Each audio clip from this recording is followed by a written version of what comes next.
So I think for me, I post the MBA placement, right? And I didn't want to get into retail banking. The idea was to do something which is institutional and corporate. But I don't know, as luck may have it, or I was thrown into a dealing room with 60 men, and there were 3 women. And 60 men? 60 men the inside men? a dealing room, fixed Moon. income trading, because when retail investors invest in mutual funds, there are broking arms which do fixed income investing in terms of subscribing to CPs, NCDs. And there were so many men there, and it was chaotic. And on the second day, the HR comes and says, I know very well you will not survive because women don't survive. But I'm telling you something. If you survive here for more than 3 months, you will make it. And trust me, so when I was 9 years, so I played nationals, I did swimming, I did water polo. And my last was at IIT Madras. I'm a Bombay girl, South Okay. Bombay girl, who was not expected to, thrive through all this. So when I was 9 years old, I still remember my instructor took me in the middle of the sea at Marine Drive, and he turned the boat and he told me, either you learn to swim or you will sink. Drown, okay. And that same thing came back to me when I was there on the second day.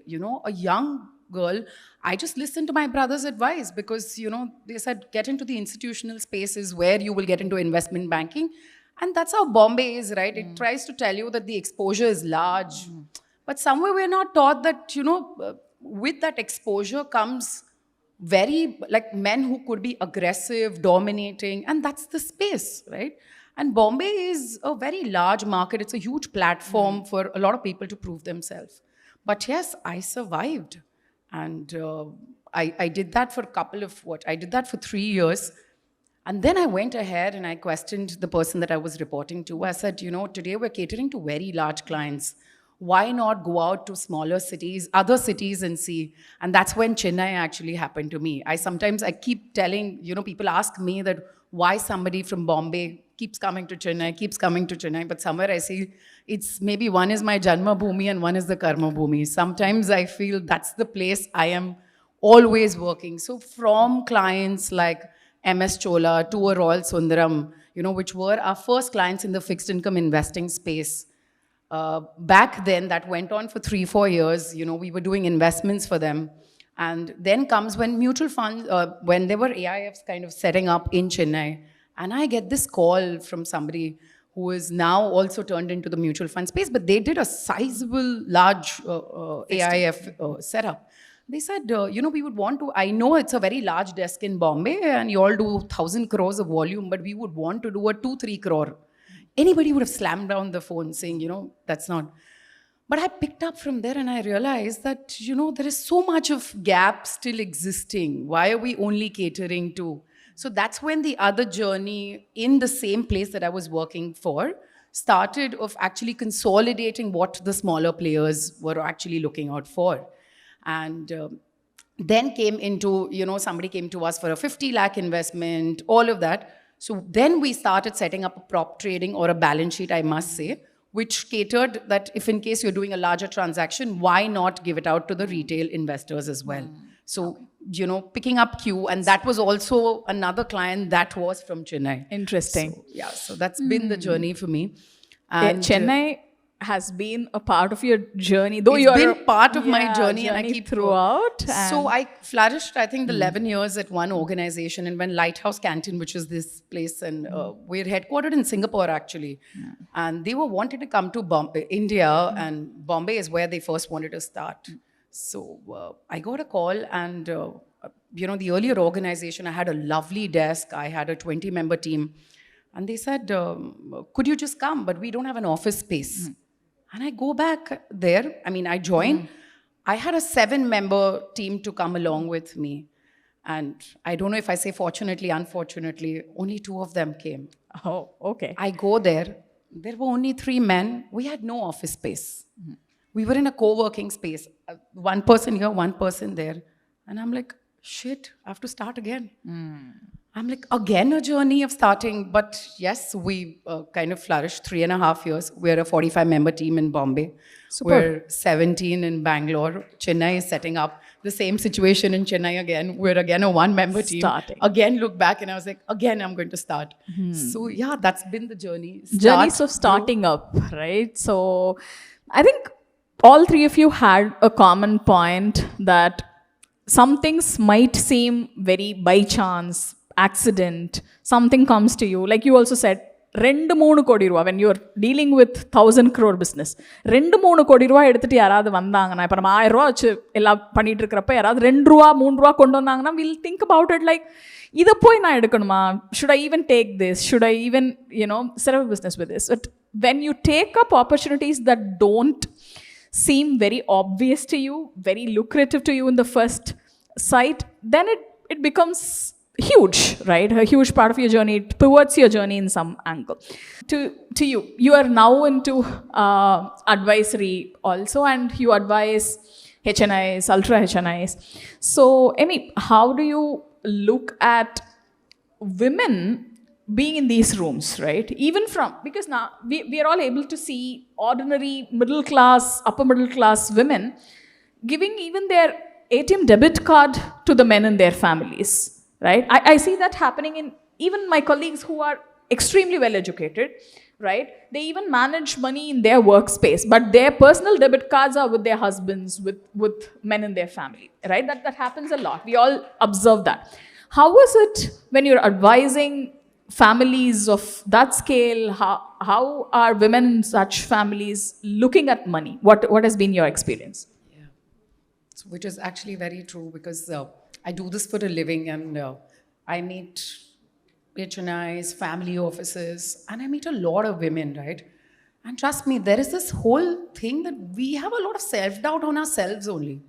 So when I meet them, right, when I meet some, so there are more other federations, forums, when you meet and they'll be like, nice to meet you, Ami, but I think I don't understand, why don't you speak to my husband? Why don't you give them a brief? And I always tell, why don't you sit with us? Let me also understand.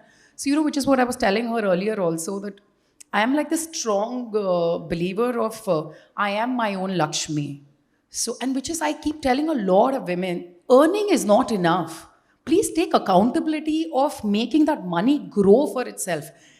Why can't we have conversations? So we meet very large families also, right? Even if the woman is not working, they shy away from talking, about how the family structuring will happen. They think, oh, we will be judged if today I'm talking about making a will or doing a structuring. Inheritance, right? Even inheritance, people are not ready to speak about. We actually urge out to a lot of women that there has to be no qualms in talking. You're not doing a crime by asking something. So, of course, to the homemakers, we actually urge that why not have a bit of portfolio for yourself? Monitor it, understand. And even to the women who are working, because I also meet a lot of women who are working and they're like, I'm very career oriented, I'm ambitious, I'm this, but where is your portfolio? Where is the money growing for itself? Oh no, that is, my husband to take care of. Why? Why are we not wanting to talk about creating an asset by yourself?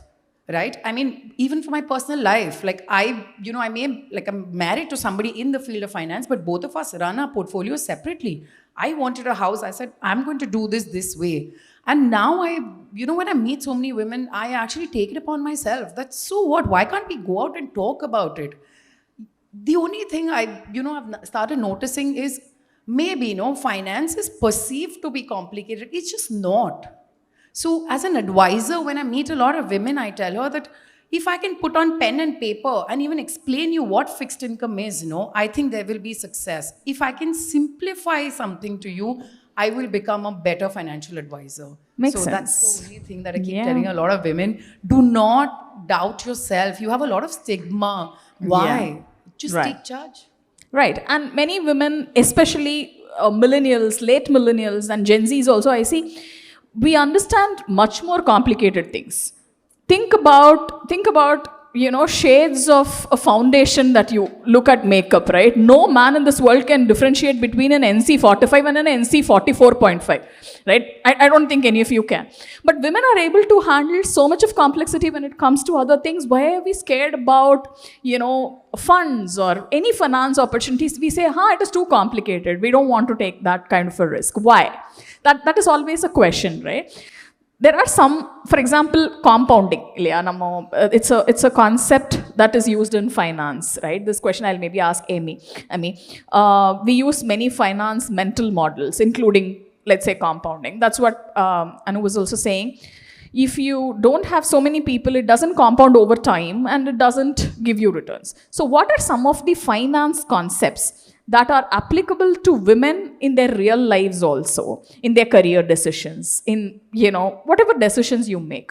What finance mental models can be put to use in personal lives or career lives, work lives also? Any one of you who want to add can also add.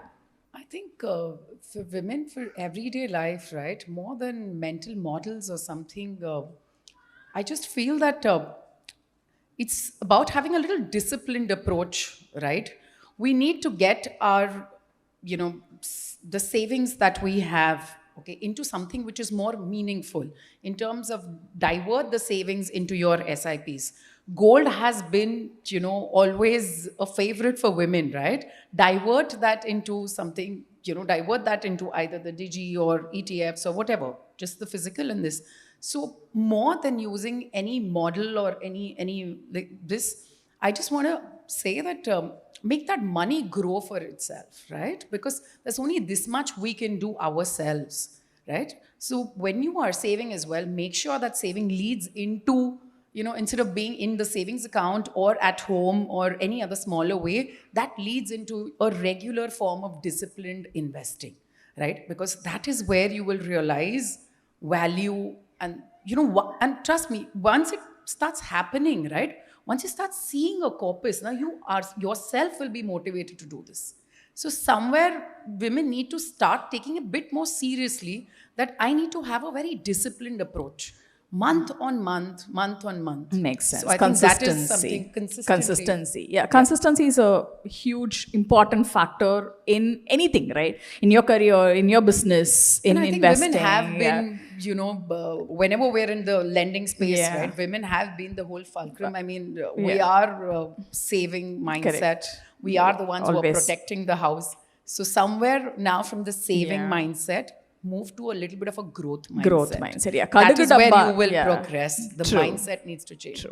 We all had kitchen டப்பால கடுகு டப்பால வந்து 100 ரூபா வச்சிருக்கிற அம்மாக்கள் இருந்துகிட்டே தான் இருந்தாங்க. நமக்கு வந்து சேவிங் விமெனுக்கு புதுசே கிடையாது. பட் அந்த சேவிங் அப்படிங்கிற மைண்ட் செட்ல இருந்து நான் ப்ரொடெக்ட் பண்ணிக்கணுங்கிறதுல இருந்து நம்ம ஒரு க்ரோத் லெவலுக்கு வரோம், நம்ம வளர்றோம், அடுத்த ஸ்டேஜுக்கு போகிறோன்னா அந்த ஒரு சேவ் மட்டும் பண்ணி வைக்காம அதை டிப்ளாய் பண்ணி அதிலிருந்து நான் எப்படி இன்னும் வந்து இன்வெஸ்ட் பண்ணி அதிலிருந்து நான் இன்னும் எப்படி ரிட்டர்ன்ஸ் எடுக்கணும் அப்படிங்கிற மைண்ட் செட்டுக்கு நம்ம மூவ் ஆக வேண்டிய அவசியம் வந்து விமெனுக்கு நிறையவே இருக்குது.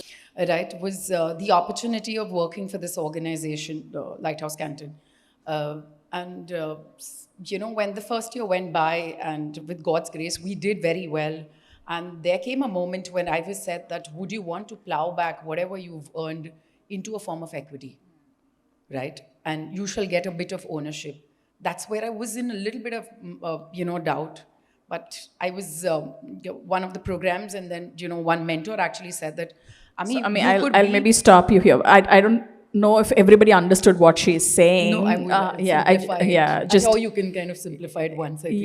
Yeah, you can do that. Yeah, go ahead. I was asked in terms of, would you want to plow back or do that? And, somebody rightfully mentored me and said, you can be a women leader, right? You will still have the role in the leadership thing because women are rising that rank. But now the question these days is, are women rising the rank and are they becoming equity partners?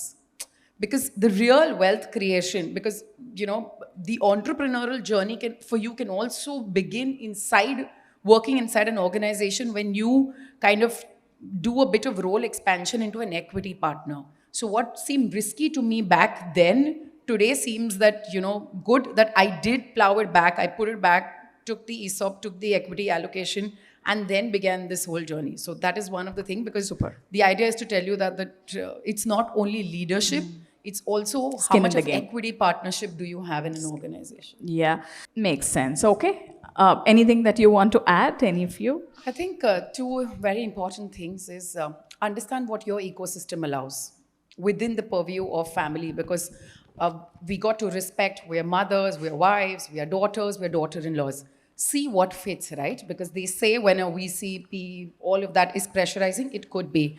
And the second thing I also keep urging a lot of women is please network. When you network, you meet like-minded women who could be in the other industry, and they would tell you how they went through their journey, right? Like I did not quit after motherhood, because I also felt the advantage was a lot of mentoring that was happening to me, right? So meanwhile that we do the basics in check, or what is the field, see that what is the ecosystem allowing you to do. So that Amazing.